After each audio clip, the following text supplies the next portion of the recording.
Gostaria de saudar aqui as autoridades presentes, vereadores, Dom Urbano Cavalim, Padre Rafael, Capitão Vila, e assim, saudando em nome deles todas as autoridades. O porquê que o Guto Bellucci falou assim também me ocorreu. O porquê de eu vir aqui fazer uma palestra. Eu queria muito, mas às vezes me perguntavam por que o seu Isaías, que nasceu lá na beira do Tibagi, piou o porco, tangeu o gado, montou a cavalo ali, e depois, agora está aqui trazendo um recado. Mas é uma sede de justiça que me move a trabalhar. Talvez, se eu for salvo um dia, como diz lá no Sermão da Montanha, seja pela sede da justiça. Aquela justiça que o Papa João XXIII colocou na sua encíclica Paz na Terra como um dos pilares da paz.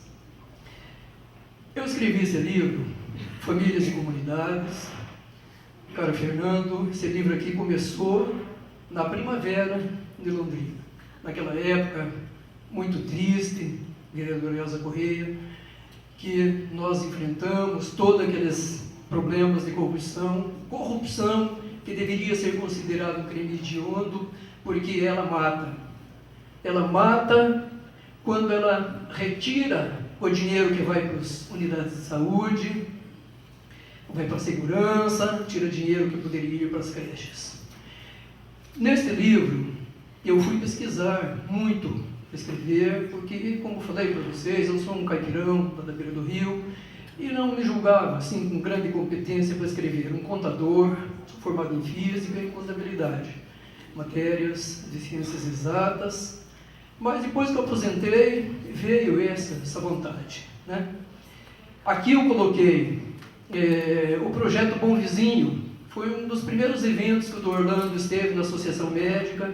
Nós fizemos o lançamento do projeto Bom Vizinho, que hoje é o projeto Vizinho Solidário, que se estende por Londrina. Aqui eu coloquei a necessidade de um curso de paz, né? Um curso de paz, porque muitas vezes pais, mãe e pai nesse curso.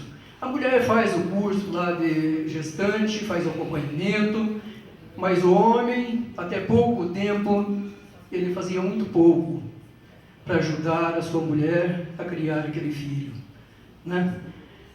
Aqui nesse livro, eu coloquei também uma coisa muito importante relativa à associação de moradores, porque aqui eu digo famílias e comunidades. Coloquei a associação de moradores, o bairro, como uma extensão da nossa casa. E coloco aqui a necessidade de melhorar as associações, criando uma certificação, um selo de qualidade para essas associações, para que elas realmente funcionem bem. E, recentemente, eu quis colocar em prática um trabalho que eu propus aqui, que era a questão da droga. Fui até o Jardim Nova Esperança, ali onde tem o Monte Carmelo, né? E lá eu coloquei essa prática lá. Eu queria ver, dentro dessa sede minha, o que uma pessoa lá dentro do bairro, uma pessoa sem preconceito, uma pessoa que fosse conversar com todos os moradores, podia fazer ali para prevenir o uso de álcool e outras drogas. Muito bem.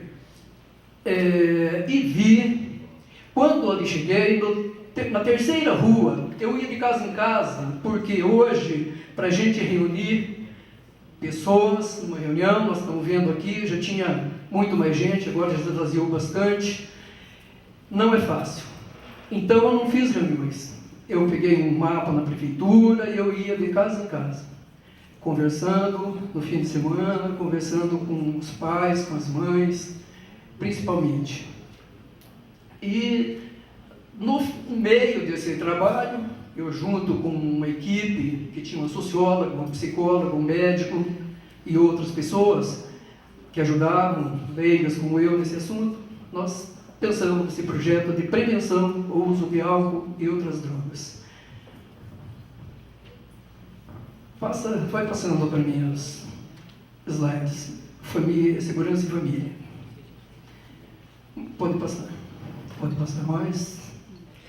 Pode parar aí. Bom, a segurança, eu estive conversando com autoridades aqui do município para ver o que significa segurança.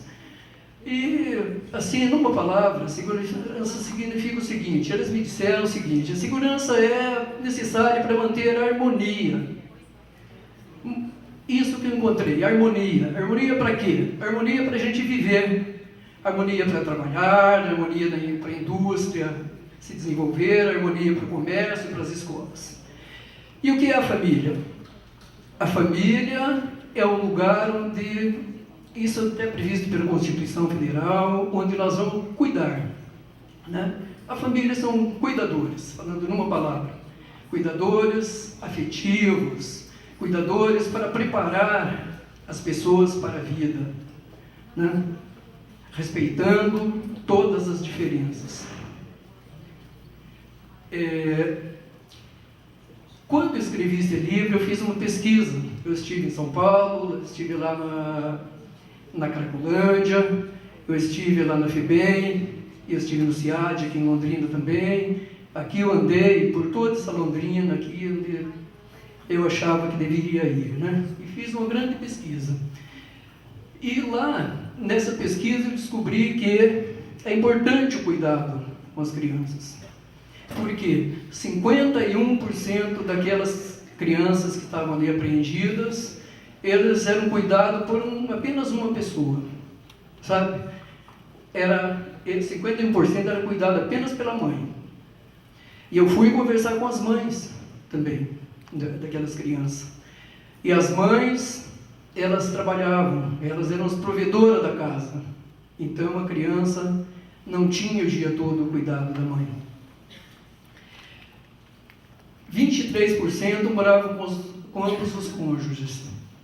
7% moravam apenas com o padrasto.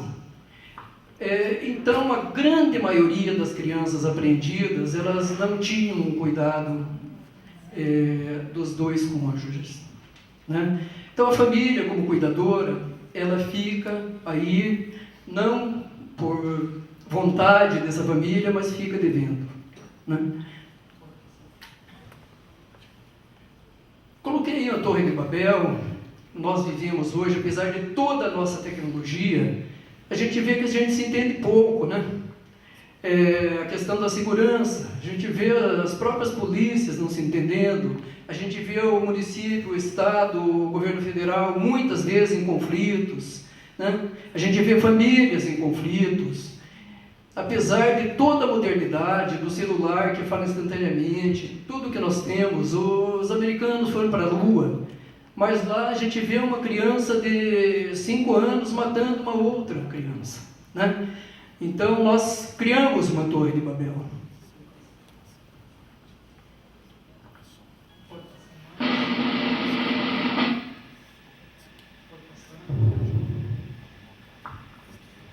Essa é uma figura que existia muito e ainda existe alguns hoje, né?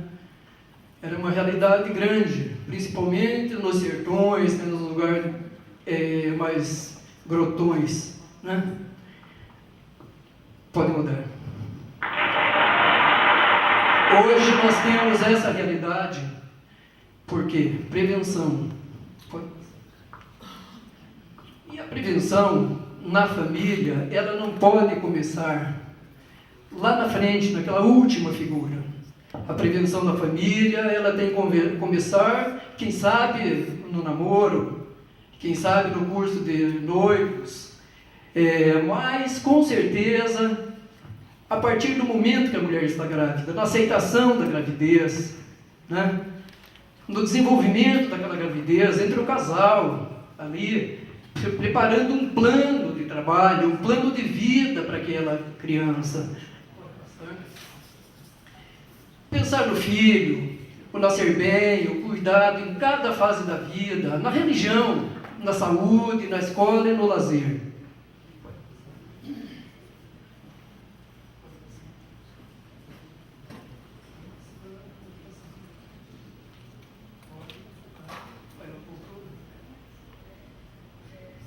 Então aí eu fiz algumas propostas para que a gente possa fazer uma prevenção ao uso de álcool e drogas. A primeira proposta, para que a gente tenha, quem sabe, numa pastoral do Albano, pastoral comunitária que está começando, quem sabe em outras igrejas também, mas ter ali pessoa que vá nas casas para animar a família, para olhar. E quando eu cheguei nesse bairro, nós vimos muitos problemas. E a nossa proposta era trabalhar com a rede, não era criar nada mais.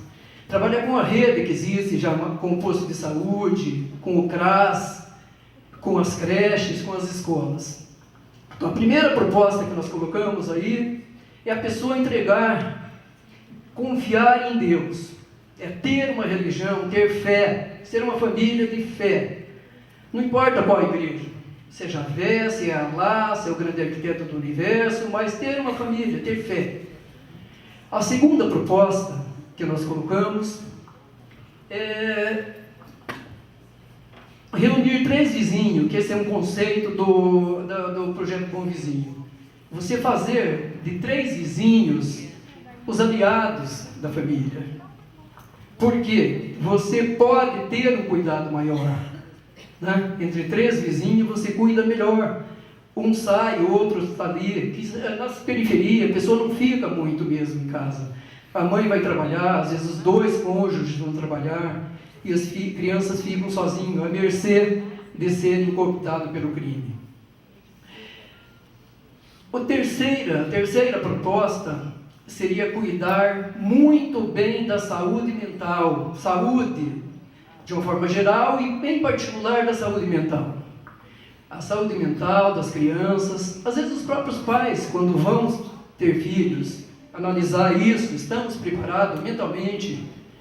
Eu tenho uma filha que ela tinha depressão bipolar.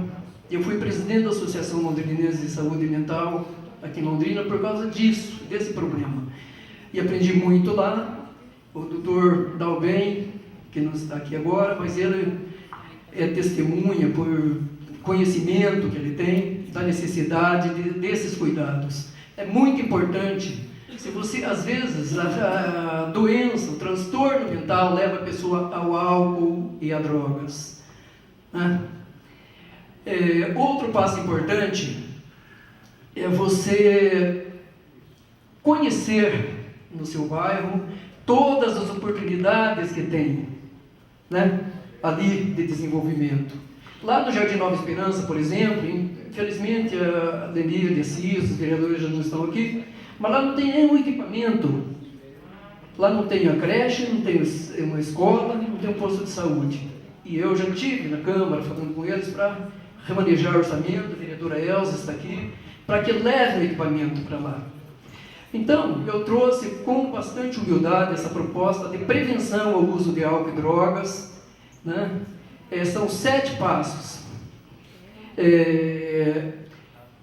Para que a gente, daqui para frente, trabalhe em conjunto e leve essa proposta através de uma pastoral ou através de uma política pública mesmo. Porque não adianta achar que a escola vai resolver tudo. As crianças estão chegando hoje na escola indolente, com 11 anos, batendo na professora e enfrentando. Essa é a realidade que nós temos. Eu falei agora, recentemente, para fazer essa palestra aqui, eu conversei a respeito de escolas. Em São Paulo, um menino no centro de São Paulo, ele fala dentro da escola, em altos brados, que ele quer ser do PCC. Ele não quer estudar. Não, por que vocês querem me manter aqui? Eu quero ser do PCC. Aqui na nossa região, numa escola, foi feita uma pesquisa perguntando o que você quer ser quando crescer. Houveram diversas respostas. Eu quero ser bandido. Né? Então, nós temos que buscar uma solução para que haja prevenção dentro das famílias. Essa é a minha proposta. Obrigado.